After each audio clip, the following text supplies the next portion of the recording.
హైదరాబాద్ లో మూడో రోజు ఐటీ సోదాలు కంటిన్యూ అవుతున్నాయి. డిఎస్ఆర్ కన్స్ట్రక్షన్ అనుబంధ కంపెనీల్లో రైడ్స్ కంటిన్యూ అవుతున్నాయి. శ్రీనివాస కన్స్ట్రక్షన్స్, ఎస్ఆర్ కన్స్ట్రక్షన్స్ పార్ట్నర్ల ఇళ్లల్లో సోదాలు కొనసాగుతున్నాయి. మాజీ MP Ranjith Reddy, SR groups MD Anugandula Tirupati Reddy ఇల్లు, కార్యాలయాల్లో తనిఖీలు చేస్తున్నారు అధికారులు. ఎస్ఆర్ గ్రూప్స్ కు చెందిన 26 కంపెనీలపై ఆరా తీస్తుంది ఐటీ. ఇప్పటికే తిరుపతి రెడ్డి కుటుంబ సభ్యులను బ్యాంకు తీసుకువెళ్లి లాకర్లు ఓపెన్ చేయించారు అధికారులు. బ్యాంకు లాకర్లలో భారీగా బంగారం, నగదు, ఆస్తి పత్రాలున్నట్టు గుర్తించారు. మాజీ ఎంపీ రంజిత్ రెడ్డి పౌల్ట్రీ ప్రాజెక్టుల్లో తిరుపతి రెడ్డి పార్ట్నర్గా ఉన్నారు. పౌల్ట్రీ వ్యాపారంలో వచ్చిన ఆదాయం, పన్ను చెల్లింపుల్లో భారీగా వ్యత్యాసం ఉన్నట్టు గుర్తించారు. పౌల్ట్రీ వ్యాపారంతో పాటు మెడికల్ కాలేజీలు, ఇంజనీరింగ్ కాలేజీలు నిర్వహిస్తోంది ఎస్ఆర్ గ్రూప్స్. ప్రస్తుతం 15 కంపెనీలకు డైరెక్టర్గా ఉన్నారు తిరుపతి రెడ్డి. డీటెయిల్స్ అందించడానికి రాంప్రసాద్ లైవ్ లో ఉన్నారు. రాంప్రసాద్, ఏంటి డీటెయిల్స్?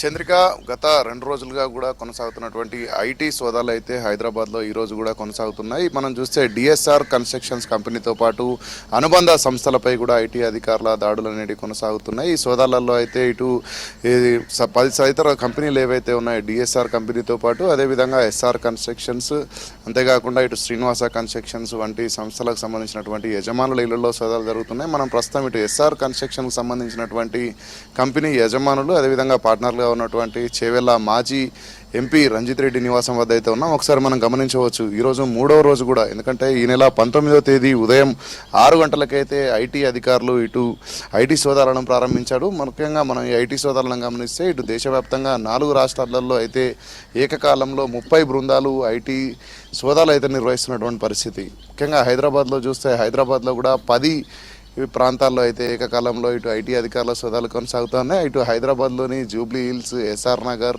అదేవిధంగా సూరారం తదితర ప్రాంతాల్లో అయితే ఇటు ఐటీ సోదాలు కొనసాగుతున్న క్రమంలో అటు ఏపీలోని నెల్లూరు, అంతేకాకుండా ఇటు కర్ణాటకలోని బెంగళూరుతో పాటు తమిళనాడులోని చెన్నై తదితర ప్రాంతాల్లో అయితే ఐటీ సోదాలు కొనసాగుతున్నటువంటి పరిస్థితి మనం చూస్తున్నాం. ఎందుకంటే ఇప్పుడు ఐటీ అధికారులు ఇటు డిఎస్ఆర్ కన్స్ట్రక్షన్స్తో పాటు డిఎస్ఆర్ కన్స్ట్రక్షన్స్లో భాగమైనటువంటి అనుబంధ సంస్థలైనటువంటి ఎస్ఆర్ కన్స్ట్రక్షన్స్ మనం చూడవచ్చు. ఇటీవల ఏపీ లిక్కర్ స్కామ్కి సంబంధించినటువంటి ప్రధాన నిందితుడికి అనుబంధంగా ఉన్నటువంటి సంస్థలు కావడంతో ఐటీ అధికారులు అయితే ఆరా తీస్తున్నటువంటి పరిస్థితి కొనసాగుతుంది. అంతేకాకుండా ఇటు డిఎస్ఆర్ సంస్థకు సంబంధించి కూడా మనం చూస్తే హైదరాబాద్లో డిఎస్ఆర్ కంపెనీ కూడా కన్స్ట్రక్షన్స్లో చాలా భారీ ప్రాజెక్టులను కూడా ఇప్పటికే నిర్మించింది. అంతేకాకుండా ఇటీవల మనం చూస్తే ఫిలిం నగర్లో 14 ఎకరాల స్థలంలో అయితే డిఎస్ఆర్ ద వరల్డ్ ప్రాజెక్ట్ని కూడా ప్రారంభించడంతో అయితే దానికి సంబంధించినటువంటి అన్ని లావాదేవీలపై కూడా ఐటీ అధికారుల సోదాలు అనేటివి జరుగుతున్నాయి. దానికి సంబంధించినటువంటి డాక్యుమెంట్స్ని కూడా ఇప్పటికే ఐటీ అధికారులు తీసుకోవడంతో పాటు దానికి సంబంధించి ఇటు వారికి సంబంధించినటువంటి ఆర్థిక లావాదేవీలు, అదేవిధంగా నగదుకు సంబంధించినటువంటి అంశాలపై కూడా ఆరా తీస్తున్నటువంటి పరిస్థితి కొనసాగుతుంది. అంతేకాకుండా ఇటు మనం డిఎస్ఆర్కు అనుబంధ సంస్థ అయినటువంటి ఎస్ఆర్ కన్స్ట్రక్షన్స్, తిరుపతి రెడ్డి ఎండీగా ఉన్నటువంటి ఈ యొక్క కంపెనీకి ఇటు చేవెళ్ల మాజీ ఎంపీ రంజిత్ రెడ్డి కూడా పార్ట్నర్గా ఉండడంతో అయితే ఇటు చేవెళ్ల మాజీ ఎంపీ రంజిత్ రెడ్డితో పాటు ఇటు తిరుపతి రెడ్డి ఇల్లులు, కార్యాలయాల్లో కూడా ఏకకాలంలో సోదాలు అనేవి జరుగుతూ ఉన్నాయి. ఈ సోదాల్లో అయితే ఇప్పటికే అధికారులు వారి కుటుంబ సభ్యులు, అదేవిధంగా బంధువులకు సంబంధించినటువంటి వివరాలను కూడా తెలుసుకుంటున్నారు. ఎందుకంటే వారికి సంబంధించినటువంటి బినామీ అకౌంట్స్, లేదంటే అనుబంధ కుటుంబ సభ్యులకు సంబంధించినటువంటి లావాదేవీలపై కూడా వారికి సంబంధించినటువంటి బ్యాంక్ అకౌంట్స్తో పాటు లాకర్లో ఉన్నటువంటి నగదు వివరాలను కూడా అంచనా వేస్తున్నటువంటి పరిస్థితి అయితే కొనసాగుతుంది. అంతేకాకుండా మనం చూస్తే ఇటు ఏపీ లిక్కర్ కేసుకు అనుబంధంగా అయితే ఇటు ఐటీ అధికారులు చేస్తున్నటువంటి సోదాల్లో అయితే ప్రధానంగా మనం గమనిస్తే ఇటు శ్రీనివాస కన్స్ట్రక్షన్స్ ఎండీగా ఉన్నటువంటి వెంకటకృష్ణారెడ్డి కూడా ఈ యొక్క సోదాలు జరుగుతూ ఉన్నాయి. ఇటు శ్రీనివాస కన్స్ట్రక్షన్స్, అదేవిధంగా ఎస్ఆర్ కన్స్ట్రక్షన్స్తో పాటు డిఎస్ఆర్ కన్స్ట్రక్షన్స్ ప్రధానంగా ఉండడంతో అయితే అన్ని కంపెనీలకు సంబంధించినటువంటి లావాదేవీలు, అదేవిధంగా భాగస్వామ్యానికి సంబంధించి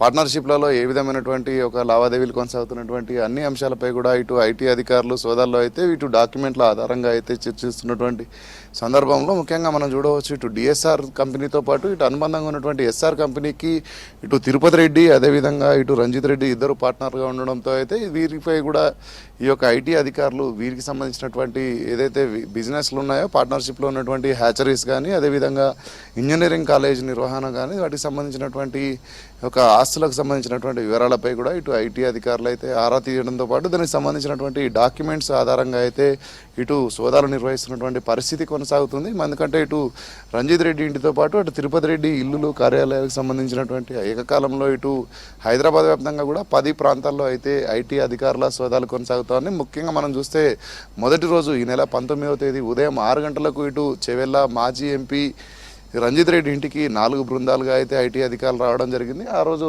అర్ధరాత్రి వరకు కొనసాగినటువంటి రైడ్స్లో అయితే 3 బృందాలు వెళ్ళిపోగా ఒక బృందం ఇక్కడే ఉండడం జరిగింది. అనంతరం నిన్న రెండవ రోజు కూడా ఒక బృందంతో పాటు మరొక బృందం రావడంతో నిన్న 2 బృందాలు నిన్న ఉదయం నుంచి అర్ధరాత్రి వరకు ఇటు ఐటీ సోదాలు కొనసాగి ప్రస్తుతానికి ఇటు 3వ రోజు కావడంతో 3వ రోజు ఇటు రంజిత్ రెడ్డి నివాసంలో అయితే ఒక బృందం ఇటు ఐటీ అధికారులు ఉన్నారు. ఈరోజు ఈ యొక్క ఐటీ అధికారులు దీనికి సంబంధించినటువంటి పూర్తి స్థాయిలో ఇటు ఏదైతే సేకరించినటువంటి డాక్యుమెంట్స్ కానీ గుర్తించినటువంటి నగదు బంగారం అన్నిటికీ సంబంధించినటువంటి వివరాలను సేకరించేటువంటి పనిలో అయితే ఇటు ఐటీ అధికారుల సోదాలు కొనసాగుతున్నాయని చెప్పవచ్చు. అంతేకాకుండా ఇటు హైదరాబాద్లో వివిధ ప్రాంతాల్లో జరుగుతున్నటువంటి సోదాలపై కూడా ఇప్పటికే ఐటీ అధికారులు సమన్వయంతో మనం చూస్తున్నాం. ఇటు 4 రాష్ట్రాల్లో ఏకకాలంలో ఇటు 30 టీమ్స్ ఏర్పడి అయితే ఇటు సోదాలు నిర్వహిస్తున్న క్రమంలో దీనికి సంబంధించి కన్స్ట్రక్షన్స్లో ఉన్నటువంటి పెట్టుబడులు, అంతేకాకుండా ఇటు భారీ స్థాయి ప్రాజెక్టులు చేపట్టిన క్రమంలో దానికి సంబంధించినటువంటి అమ్మకపు కొనుగోలు లావాదేవీలు, అదేవిధంగా ఇన్వెస్ట్మెంట్స్ సంబంధించి అయితే ప్రధానంగా ఐటీ అధికారులు ఫోకస్ చేస్తున్నట్టు మనకు తెలుస్తూ ఉంది. దీనికి సంబంధించి ఈరోజు 3వ రోజు కూడా